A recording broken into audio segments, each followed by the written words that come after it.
Okay, friends, thank you for joining tonight. Tonight's topic is the offer traps and pitfalls. So we're going to cover a lot of great stuff. Especially, I'm going to show you a rule of thumb, how much you need to offer, right, on a given property. So let's dive into the system right now. So I'm going to log on to ChicagoDealVault.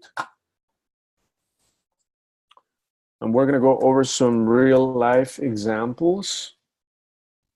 A few things that you need to have in place before making an offer. Number one is your attorney, who's going to be representing you in the transaction. Number two, if you're going to be making offers for MLS, you need to be working with a broker. And then finally, you need to have your funding in place. So I'm going to show you where we are going to enter all of that information.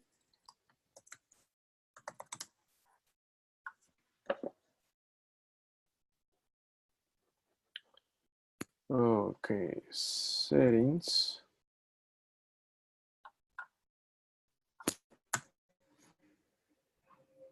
Perfect.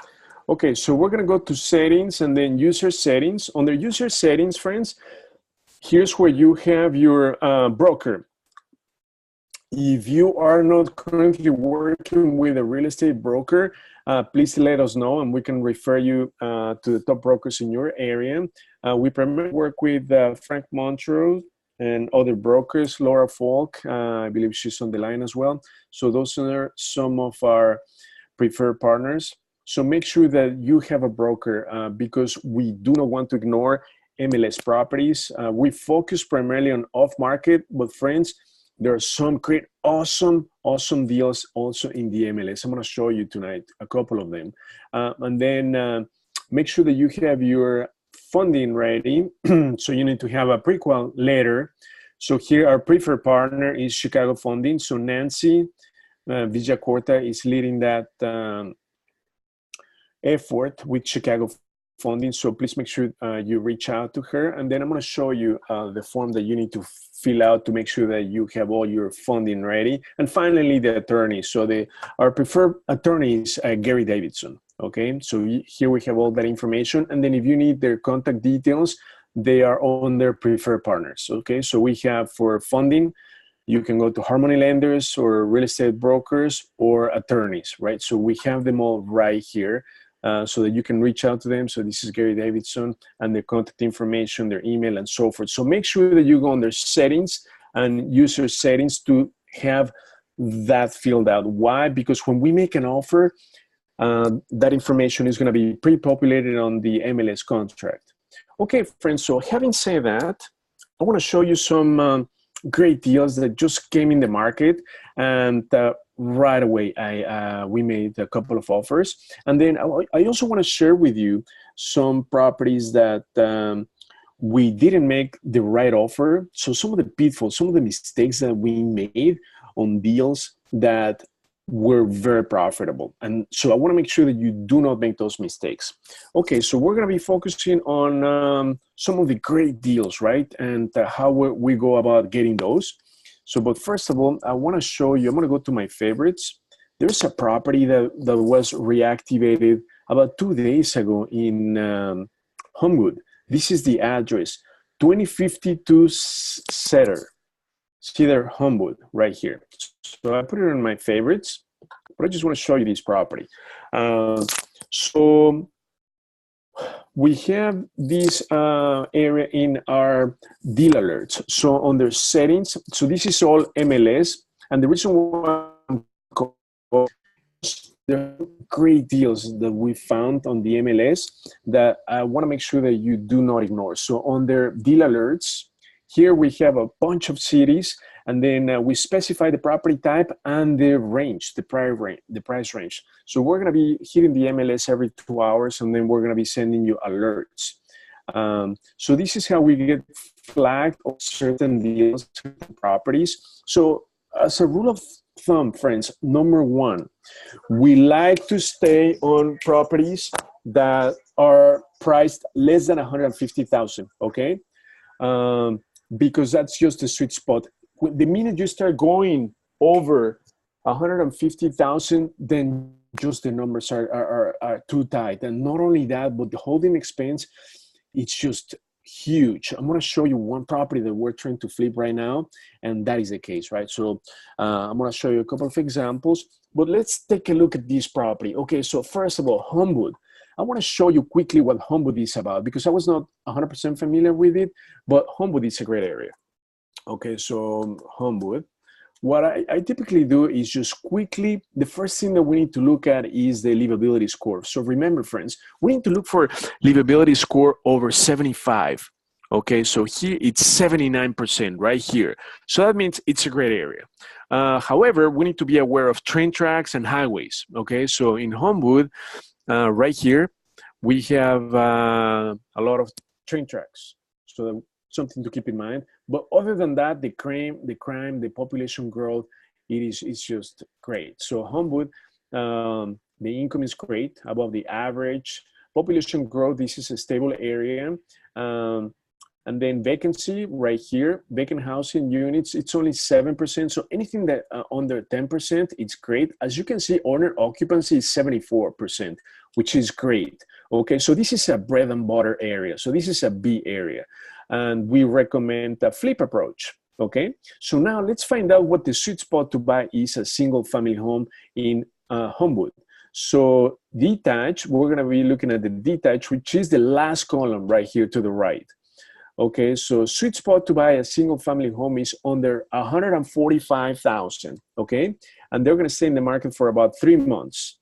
And look at these, there are tons of flips for condos, townhomes, but we're not gonna worry about that because we wanna focus at this point on single family homes that are priced less than 150,000, okay? And guess what, friends? The rents in Homewood are very good. I would say they're kind of high. So for a 3-bedroom, you can expect to get, the median is $1,450, but overall the rents are high and they don't stay on the market for too long, okay? Because their vacancy is low. So having said that, when we get flagged for this type of property for 85,000, so the first thing that you need to do is, if you have the pictures available, just quickly browse through this, skim through the pictures, just to make sure it's not a gutted property, right? From the inside, that you have to do everything. So as you can look at the pictures, the kitchen needs to be done and the bathrooms. But other than that, I mean, we've got to touch the flooring, the painting, but it's not like a gut rehab. I mean, it's got a basement, right? Basement, 2-car garage, it's a brick home. So it's got all the basic elements. So all you need to do is kitchen, bathrooms, flooring, so nothing big, right, on this property. So the next thing that I want to look at is the location. Location, location, location. So something to keep in mind is that here we have train tracks, okay? So what I did is just quickly look at the view map. So this is the property. This is the subject property. So the minute we go down the street over here, let me show you. So if we go down the street over here, we're going to see behind all these trees is the train tracks. Okay, so it's close, but it's not so close. So I said, you know, I want to know how much this property could be worth, right? After we make the repairs. So again, I want to just quickly tell you, one first thing is just look at the property from the inside, just to make sure it's not a rehab, and then location, right? This is near train tracks, but it's not like in front of them. So the next thing that we're gonna do is go down to the comps section, and then I'm just gonna click on the search, okay? Because I wanna look for the comps that are 3 bedrooms, 1.5 bath, that sold in the last 6 months within a 1-mile radius. So we have a couple of properties. I can see that they closed for 155 and 188. So I'm gonna scroll up. So these properties are within a 1-mile radius. So we're gonna take the average of the sold price to compute an estimated ARV. So the ARV, the potential ARV on this property is 171,000. So this property, this sold for 155, and this other one sold for 188. Okay, so now something to keep in mind is, again, location, location, location. And friends, every suburb has pockets. So you've gotta scroll down to identify what pocket this property falls into. Okay, so the way to do that is just click on Market Overview, and then we're gonna zoom in right here into Homewood. This is an interactive map, so we're gonna zoom in. This is Homewood, And then we're gonna identify right here. So right here, we see the train tracks.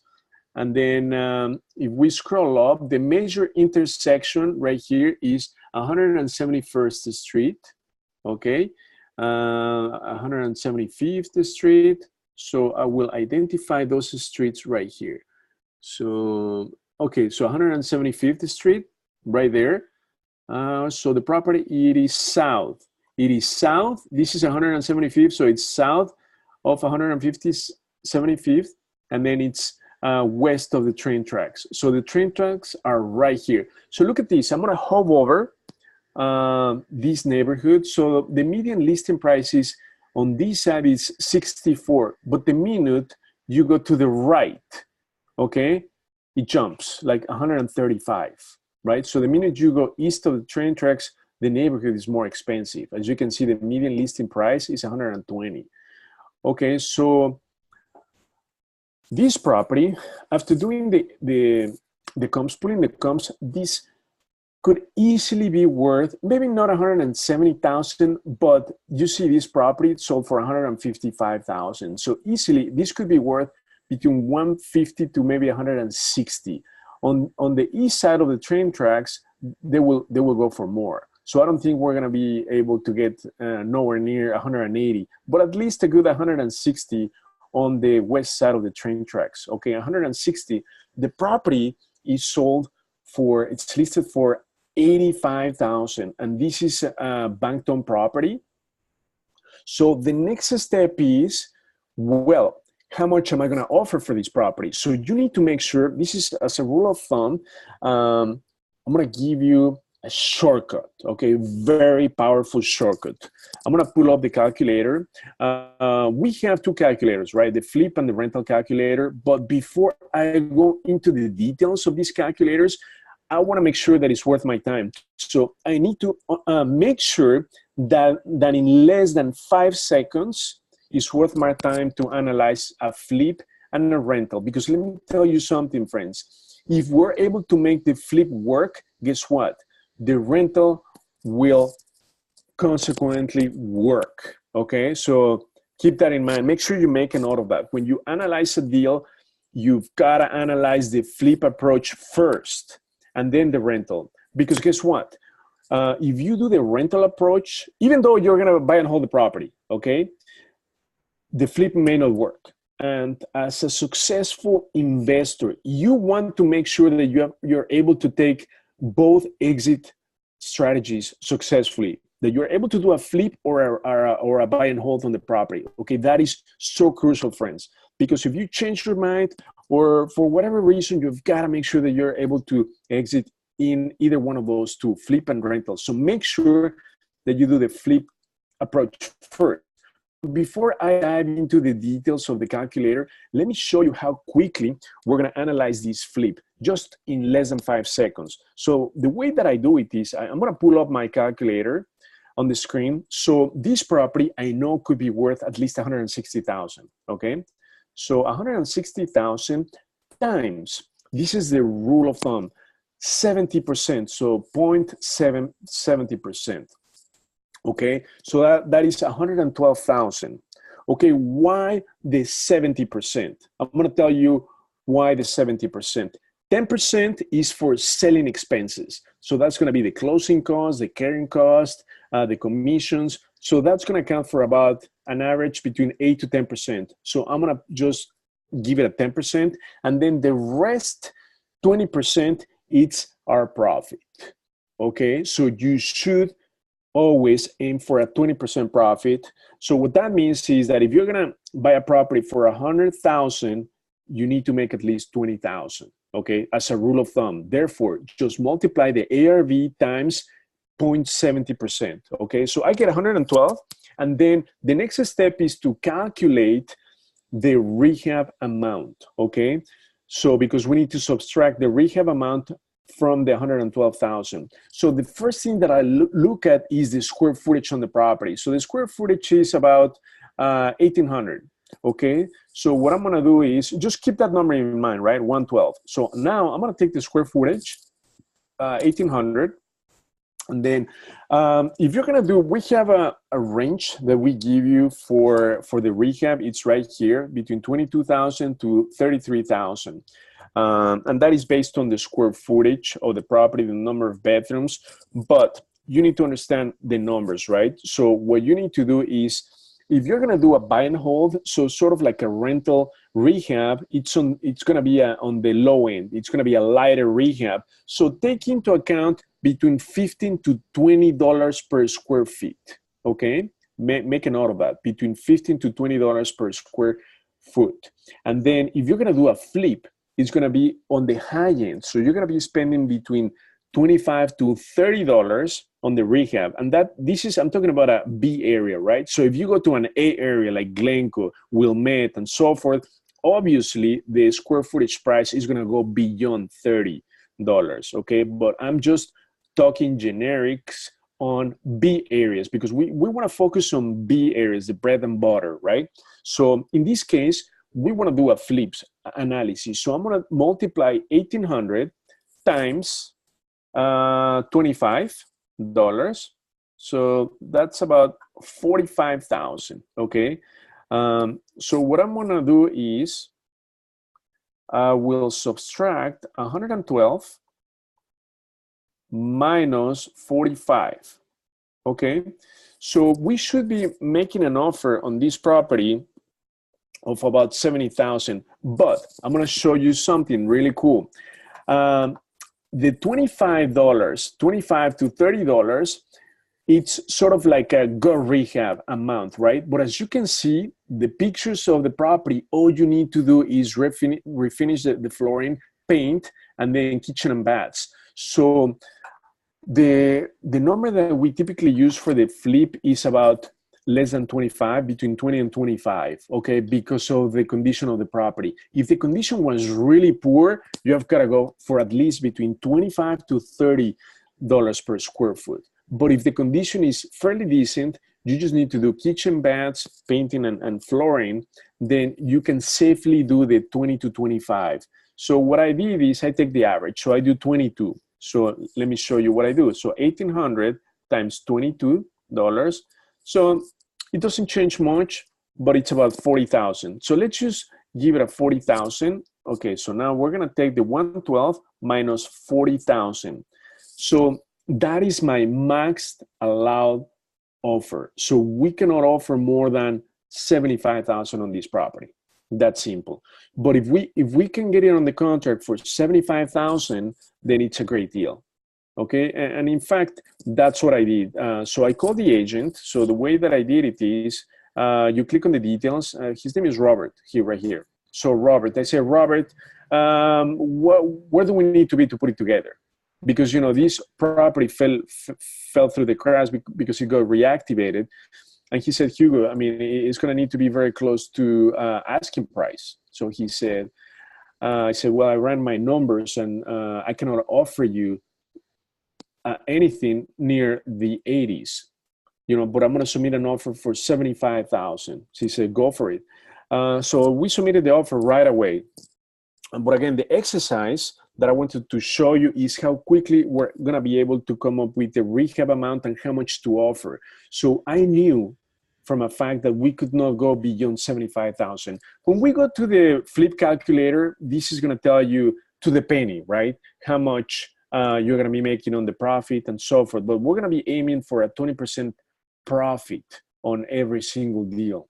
And so your numbers are not so tight. So we made an offer, and then he presented the offer to the bank. And guess what happened? As you can see, the status of the property is canceled. So the bank withdrew the property from the market. Okay, it was a bummer because we could have made this work. I mean, if by just looking at the rehab, we were not going to spend 40,000 on the rehab. I estimated this rehab in about 25 to 35,000. We were not going to hit the 40,000 on this property because it's in fairly good condition and it's a brick property. So I was estimated no more than 35,000. But just to be on the safe side, I added the 40,000. So again, I want to show you the summary, friends. How you're going to be, you need to analyze how much you need to offer on the property in 10 seconds, okay? I'm going to repeat that again. When you look at a property, you've got to know how much you can offer on the property in 10 seconds. It sounds crazy, friends, but that's how successfully investors do it. If you find yourself spending over 5 minutes, 10 minutes, anything beyond that, you're not doing something right. Okay, so I'm going to show you what we did. I'm going to do it like what I did. Let's assume that this is the real time. Okay, so I look at the property, it's flagged for me.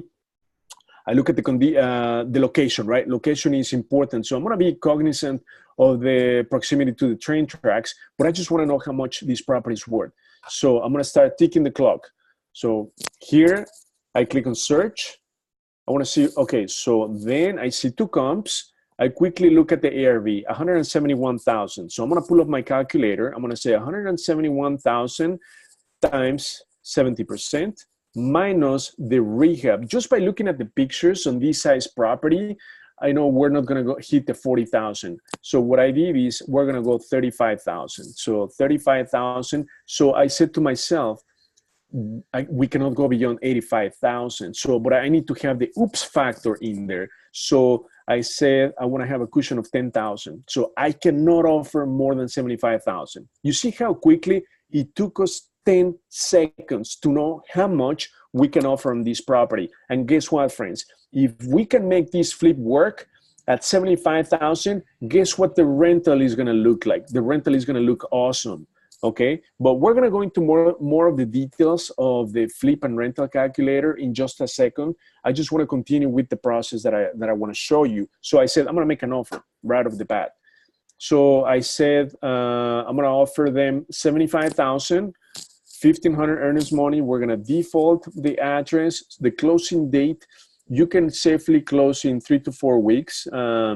The quickest you can close with a hard money lender is 3 weeks. You need about a week for inspection and attorney review.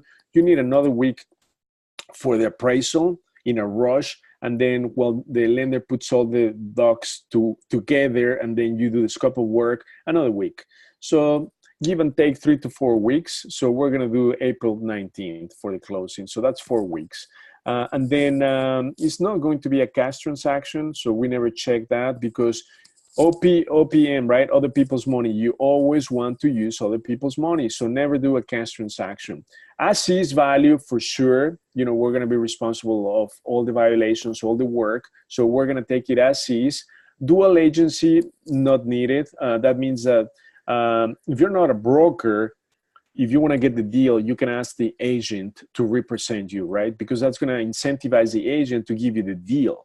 And I'm going to show you an example where we did that. We're a brokerage, but many times we've given up the commission on our end so that we could get the deal. So I'm going to show you examples of those.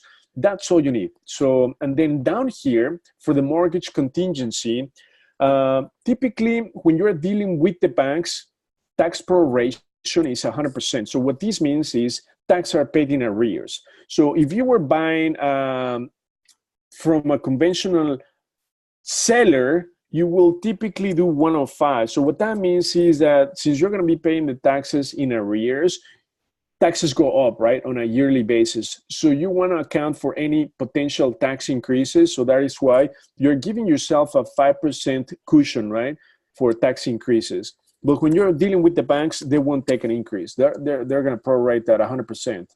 So whatever they paid the previous year, 2017, that's how much they're going to give you for the taxes. So 100% proration. Now, this is very important, friends. For the type of financing that you're going to be getting, it's a rehab loan. Always check a rehab loan, okay? So we have conventional.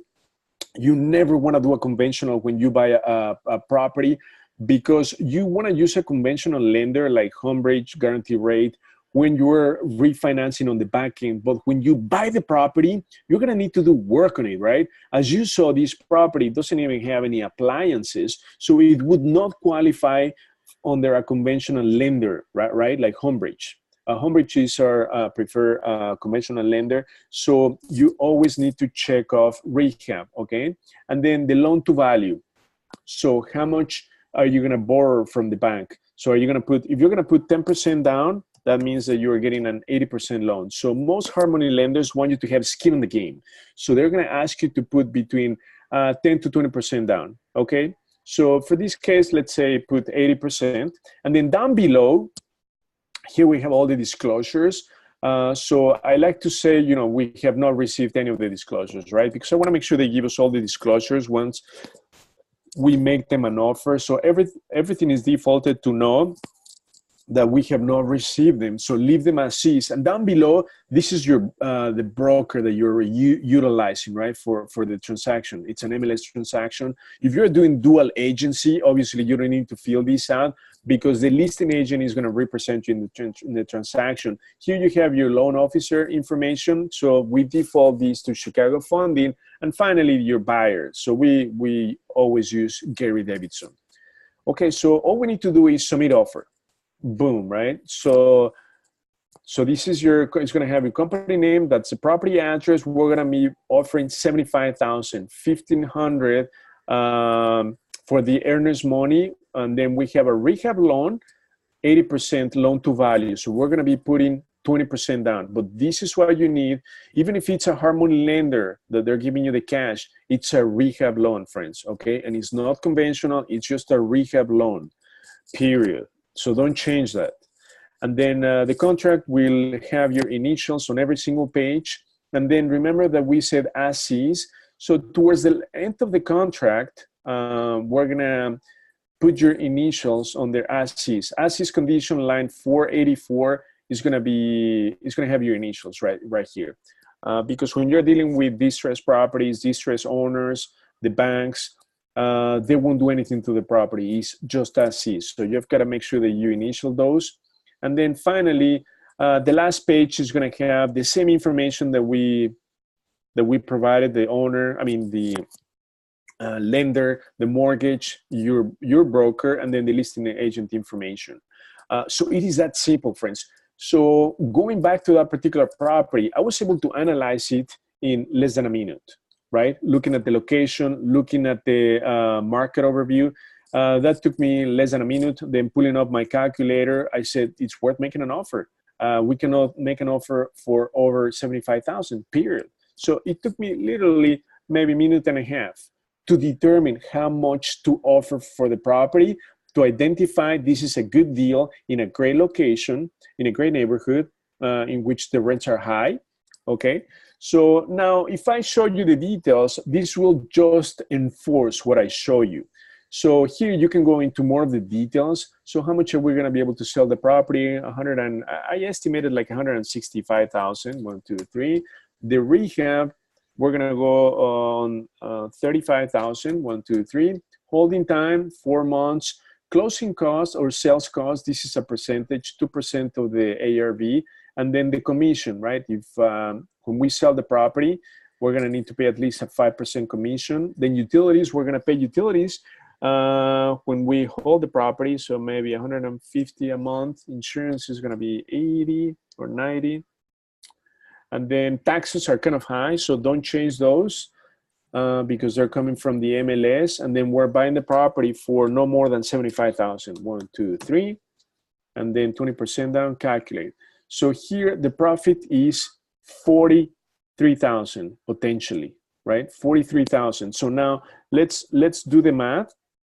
So if we sell the property, just the rule of thumb that I was telling you of the 20% embedded profit. So if we can sell the property for 170, so 20% profit will be about 34,000. Okay, but here when we plug in the numbers, it could hit up to 40,000, 43,000 on the profit. So the rule of thumb, it will always work and it's on the conservative side, okay?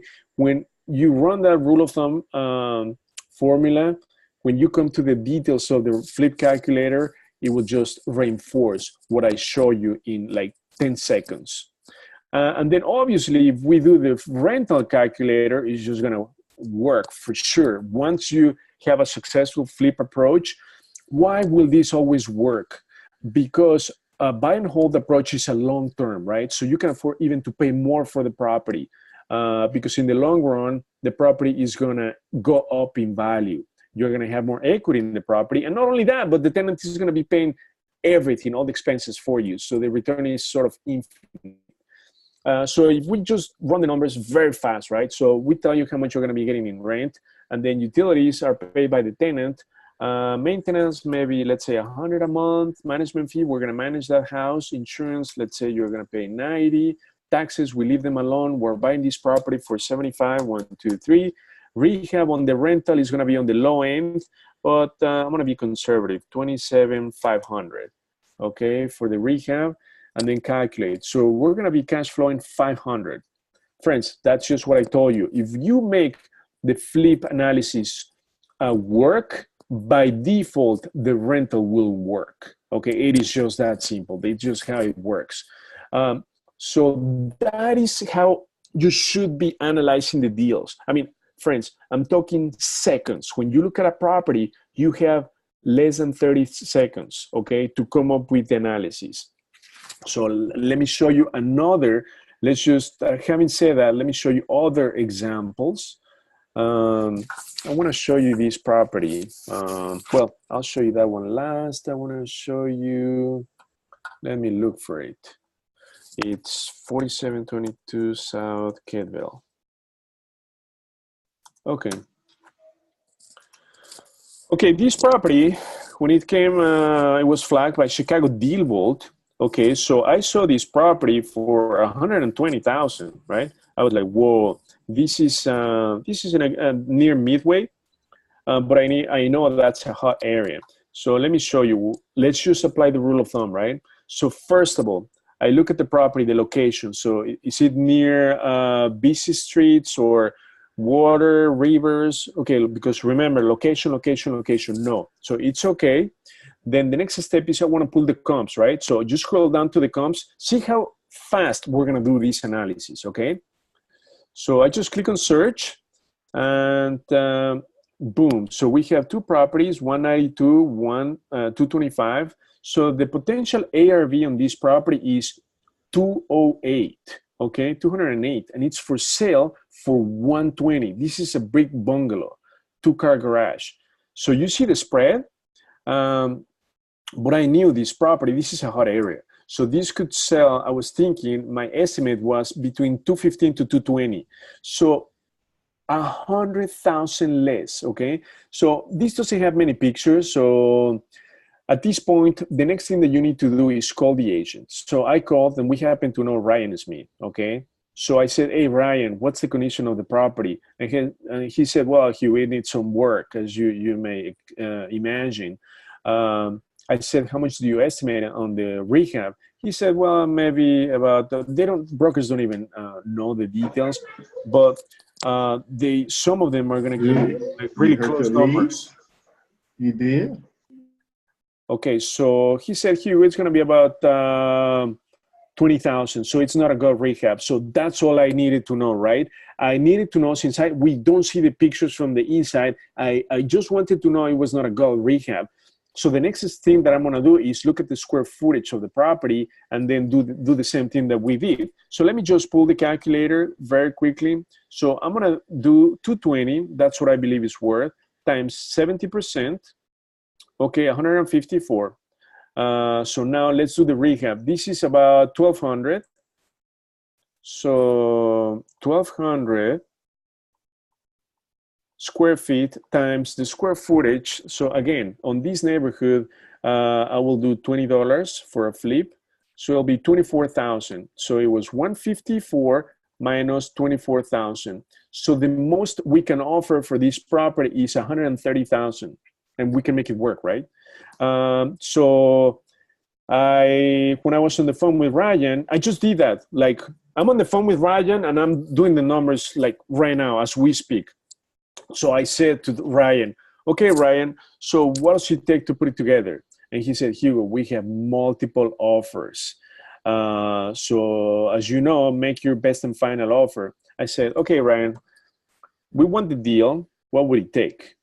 And then he goes like, okay, so dual agency and 130,000. So he listed the property for, look at this, the listing price was 113. Oh, sorry, he said 120,000. So it was listed for 113, friends. And he said, Hugo, 120 dual agency. I said, you got it. Because we were ready to pay up to 130,000 and we could make this work, friends. I mean, like no tomorrow. We were willing to pay up to 130,000. He said, Hugo, make it 120 dual agency. Sure enough. So look at this. The listing office was Koya Smith, that's Ryan's mom, and the selling office, it was him, Ryan. So they did dual agency, so that means that they kept both sides of the commission. But who cares, right? So they're talking about we gave up 2.5%. So what's 2.5% on 120,000 property? You're talking about $3,200, right? So be my guest. Keep 3,000, 4,000, but we need the deal because this deal to us is worth. Let me tell you the potential profit on this deal. So how do we compute the potential profit on the deal? Again, I told you. So these properties were 220, and we're estimating a 20% profit on this. So to us, Ryan, by all means, keep the 3,000, 4,000, 5,000, everything, all the commission. But this deal to us is worth 40,000, at least 40,000. Okay, it's that simple, friends. So we needed the deal. We got the deal. So then we did the work on the property. So let me close the property. So we did all the work. Actually, let me tell you, before we didn't want to do any of the work. We said, let's put it on the MLS. Let's just turn around and then try to wholesale the deal. So we put it on the market for about a week at 157,000.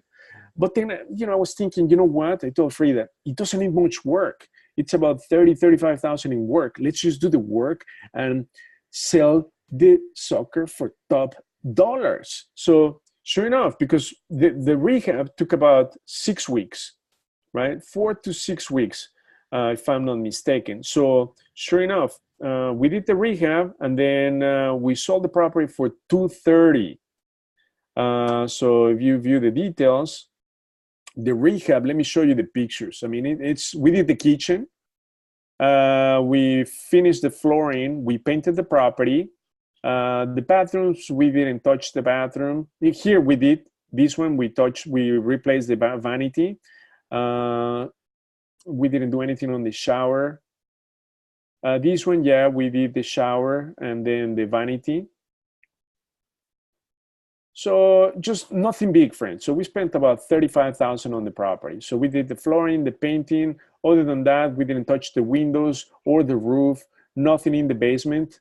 So it's just pure paint. Look, even the lighting, we left all light in there. And then what we did is we had the option, right? Think of this. We are a brokerage right here, Home First Realty. So to me, if I listed the property, I would have listed this property maybe for 225.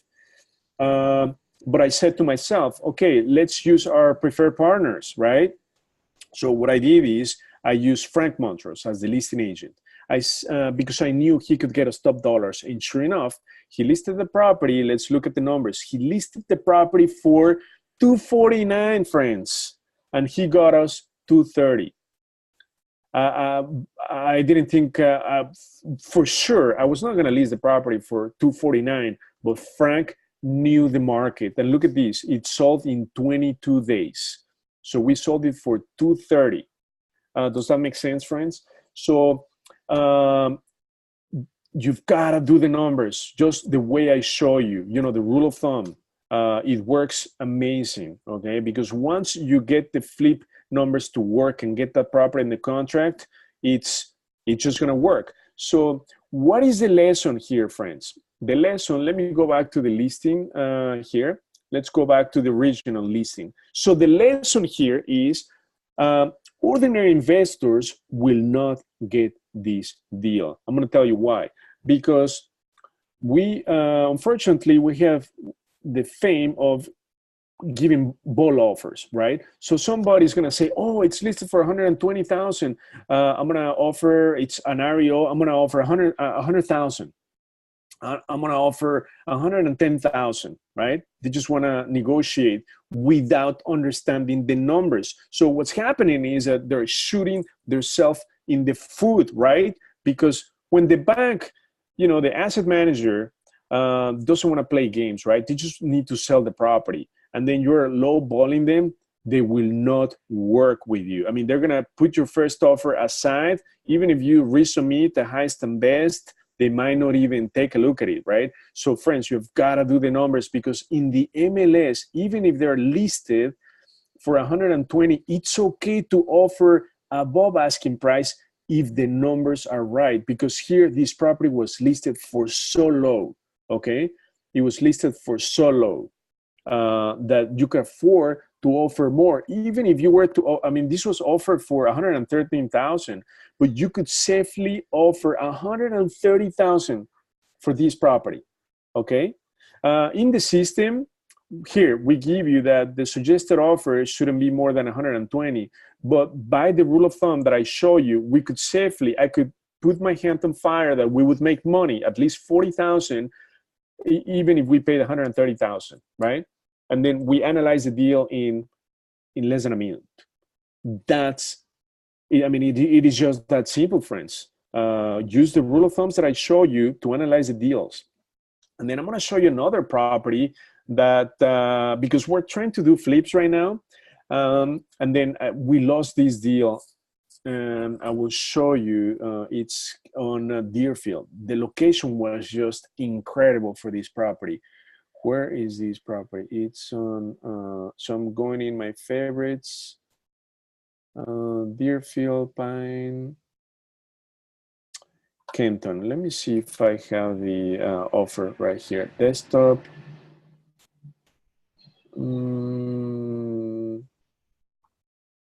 So I want to, oh, here, perfect. I have it here. I want to look up this property. I want to show you this property.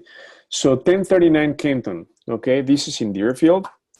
Let me show you this property. Okay, Kenton 1039 Deerfield. Was that the property? 1039 Deerfield. Okay, so 1039 Kenton Road, Deerfield. Yeah, that's it. Fine. Okay, so let me show you what happened here on this property. Yeah, this is the listing. It's got a lot of listings. So I saw the property right here. I'm gonna go to the view details. So let's do this. So this is in a great location in Deerfield. If I show you in the map overview, it's in a pocket that the properties are selling for over $500,000 within Deerfield. So this is Deerfield Road, west of, oh, it's over here. Oh, okay, this is Kenton. This is street. You see between the orange and the yellow. So Kenton is the borderline. So if I put the cursor on here, on the orange, which is Kenton, it's 621,000 or 621,000. And then to the west of Kenton is $500,000. So there's a huge difference in price, right? If you do driving for dollars, you wouldn't be able to tell that, friends. But I knew that property was worth quite a lot. And when I saw that, it got listed for $300,000, right? So the first thing that I did is, location is phenomenal, okay? Schools, everything is just amazing. So I'm gonna do the comps very quickly, right?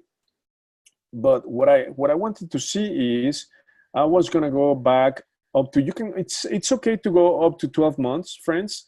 Prices won't go maybe beyond 6 months, 9 months. But it's okay for this purpose, just to get a good feeling of what the market offers if you don't see comps under 6 months, right? So here, the ARV on the property came at 329, but I want to show you something, right, that caught my eye. So I'm going to zoom in. Where is the subject property? I lost it. Oh, here. Let me zoom in. I lost Kenton. Here, 39. Oh, here, Kenton. I unchecked. Okay, so this caught my eye. So this is the subject property, right? That got listed in the MLS for 300,000. So the property next door on Kenton, look how much it sold for. 440. And these properties on this street, they sell for over $500,000, because remember on the interactive map, everything on the right goes for over 600,000. Let me just show you. Right here under market overview is the orange portion. Look, 621. If you go west, it's 521. So there's a difference of about $100,000. So I knew that all these comps were not 100% comps, right? Because they're on the west side. So this sold for 347, 240, 240. So I knew they were not comps. But if you are on the right-hand side, right, like this one, right on the same street next door, 440. So I knew this property had huge potential. So let me show you the pictures. So the property looks, it's not a gut rehab by no means. It looks pretty nice, right?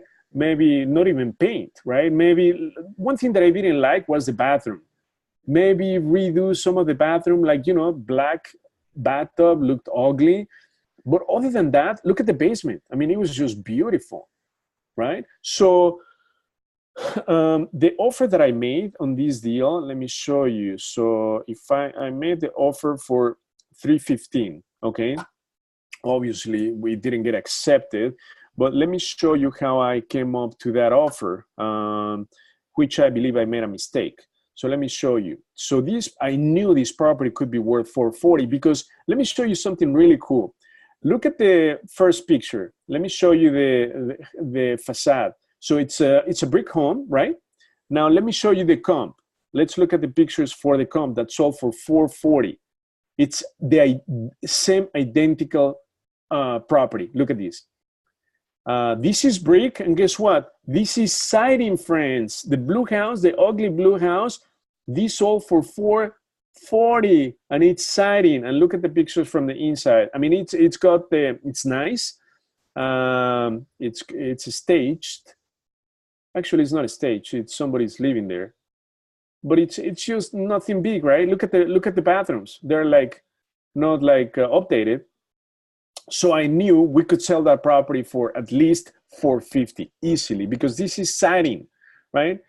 Siding versus brick, that adds like 10 to 20,000, especially in these neighborhoods, right? So brick is more desirable. So I knew this property, and it was listed for 300, friends. I knew this property could be worth 450. This was a home run deal, but I didn't do my due diligence properly. So let's just run through the numbers really quick. So I knew this property could be worth 450, right? So times 70%, right? 315 minus the rehab.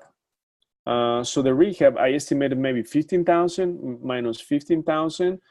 So my numbers came at 300,000, right? But that was making a 20% profit. So 20% profit was quite a lot. So look at this, 450 times 20% profit, that's like 90,000. That was quite a lot. So, but my mistake was that you didn't need to do much work. So you don't need to have a 20% profit. In this case, I think you can do, instead of 70%, you could do 75 or 80, right? So 450 times, let me do the 75%, right? So we just want 15% profit return on investment on these, minus, let's say 10 to 15,000 we're gonna make on the offer. So you could safely offer 320, right?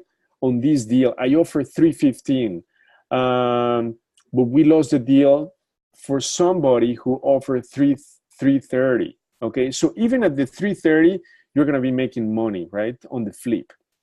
So that was an example of a property that, you know, I could have stretched the numbers to, if we were to pay 330, we could easily have made no less than 70,000 on this deal. And just doing a work, the rehab on property would take more than 2 weeks, friends, and we could have made over 50,000, like not tomorrow, right? So the 70% rule of thumb, it's great, but you've got to be flexible depending on the condition of the property. This didn't need much work. So you've got to be flexible. And in these type of cases, obviously, you don't need to take a 20%. But friends, this is also a risky type of deal because, as I told you, when you want to do a flip, the rule of thumb is you want to stay below 250,000, because once you start buying properties over 250,000, guess what? Your holding expense is going to be over 2,000, over 2,500, or over 2,500. So it's going to be very expensive, right? So it's too risky. So if you're starting, don't try to do these deals. But we've done 22 rentals. So we're starting to try to incorporate flips. But friends, try to stay under 150,000 for both the flip and the rental. But again, the rule of thumb for a flip is less than 250.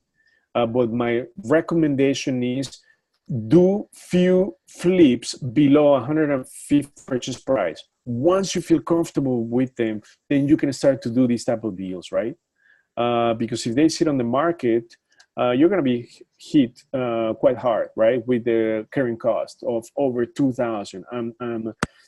I'm estimating about 2,500, which actually, in fact, is happening right now to us in a property that we have for sale. But we're running out of time, friends. I wanted to share that. I will quickly show you that the flip that we're trying to do. Just to give you another example, where is that? It's in Norbrook. Oh, right here. So this property. Okay, so we bought it for 260. Right now we have it on the market for 440. So that's a bigger type of flip. But we're gonna have a session just on flips.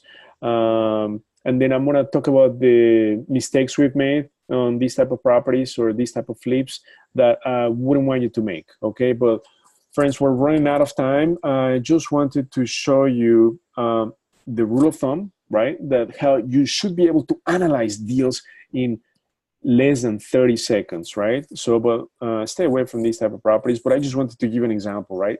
How quickly you can analyze deals and determine how much you need to offer. So yeah, stay tuned for the next webinar we're gonna do on flips. We're gonna go in more depth, right? What makes sense for a flip, how much you need to offer, and estimating the rehab more accurately. And then, friends, so many of you went to the property in Cicero last Sunday. That was such a successful exercise. A lot of people gave us great feedback. You guys loved having gone to that property because you got hands-on experience. Having George Hyatt there inspecting the property, right? Telling you what to look for on the outside, the inside, the high-ticket items. So it was just such a great event. I mean, we have close to 50 people at the property. So we're going to do the same thing in about 2 weeks. But this time, in the same property, we're going to bring all the contractors and some of our preferred contractors, even who did not do work on the property, but that we work with them. So you get to meet them, okay? Because these are great people who have helped us tremendously. So we want to make sure that you get in touch with them, that you get acquainted with them, and that hopefully you work with them because they're vetted, right? So we're going to have that exercise in about 2 weeks or so. So friends, thank you for joining tonight's webinar. I'm going to open up the line for questions. Are there any questions? I'm going to unmute all of you. Are any questions on the line?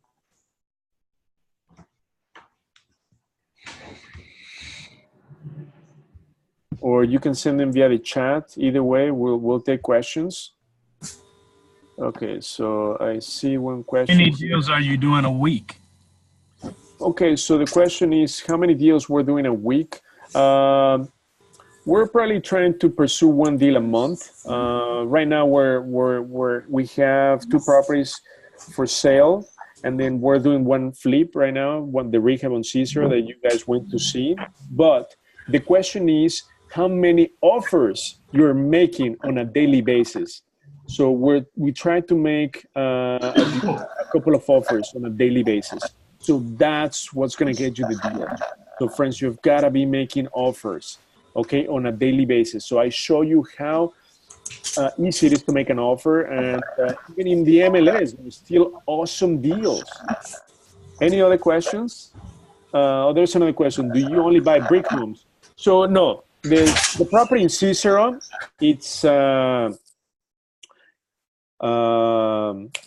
siding, so it's not brick. I mean, we prefer brick, but if the numbers work, siding, you just need to account for 10 to 15,000 less, okay, on the resale price if it's siding. But many people don't mind siding, but we like to have brick preferably, but it's not always possible. If the numbers work, we're okay with it.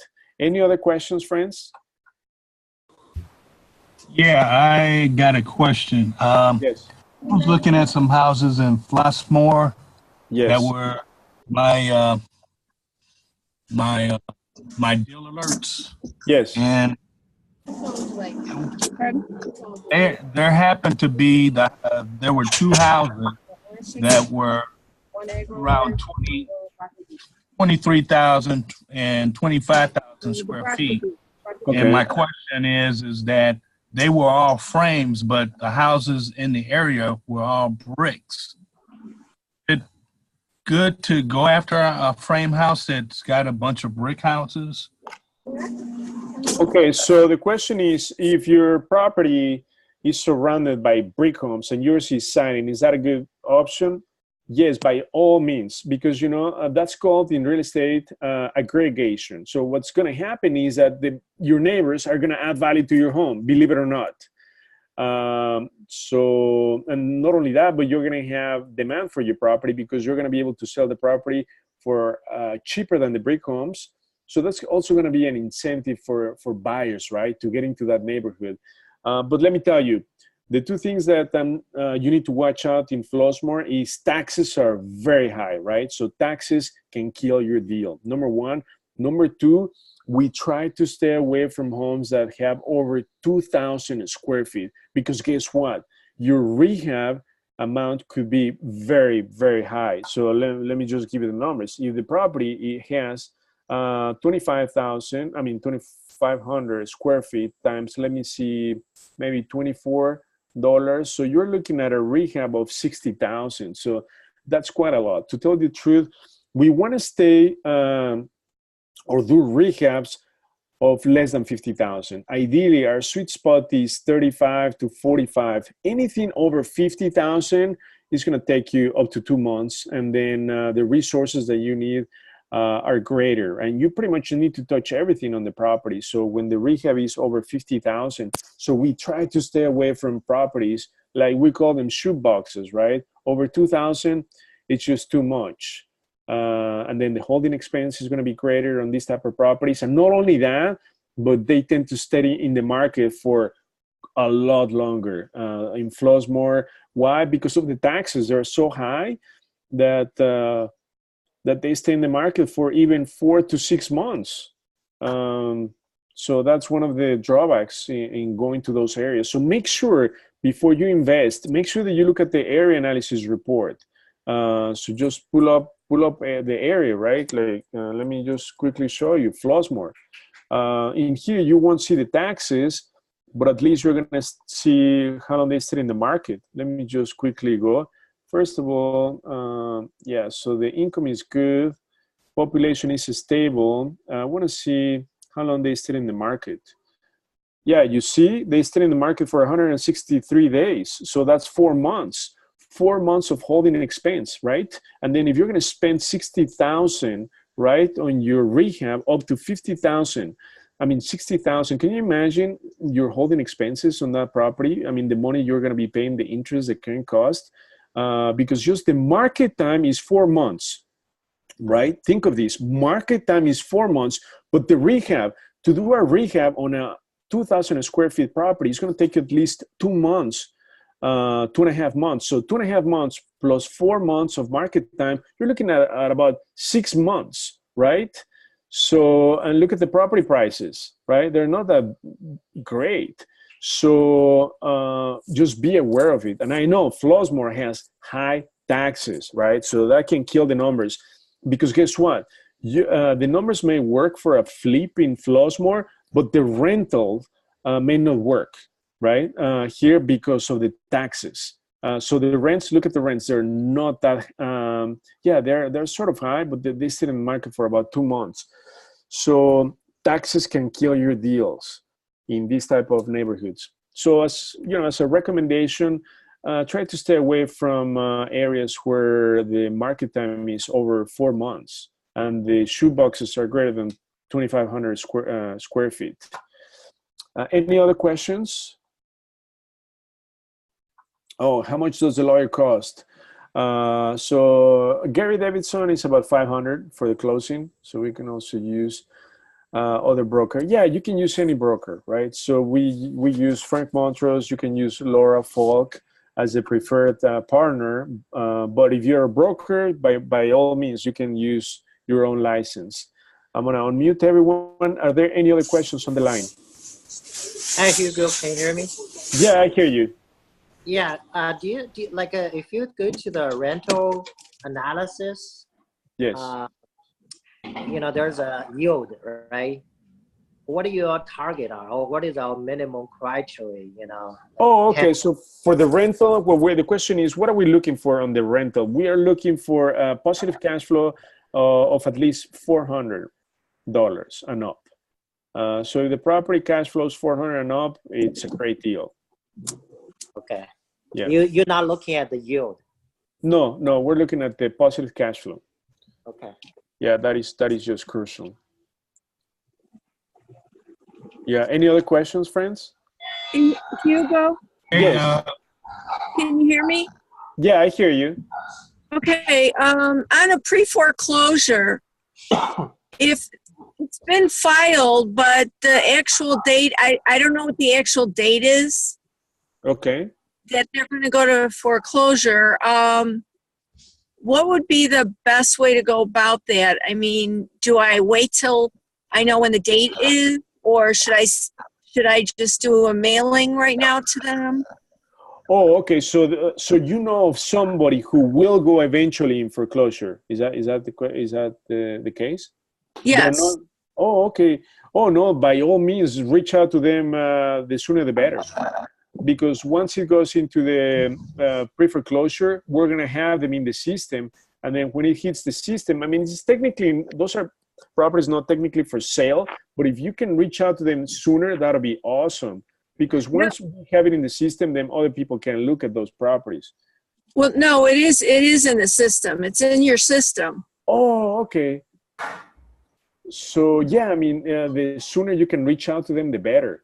Especially if the property has high equity. That's the secret, right? Yeah. So that's the secret. So reach out to them, do door knocking, whatever it takes to get in touch with them, for sure. Yeah.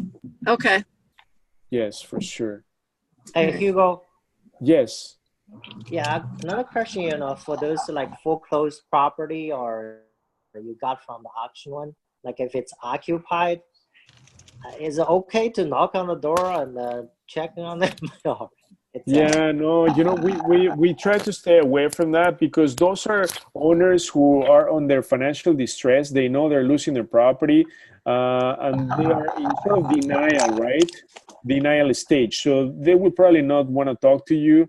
And not only that, but the thing is that if you pursue a property that is occupied, you're going to have a hard time getting funding for it because even hard money lenders, private money lenders, they will want to have an inspection done on the inside of the property, right? Because the property secures their investment. So if they can't see the property from the inside, that's a big problem, right? Because for as far as I know, the property is got rehab from the inside.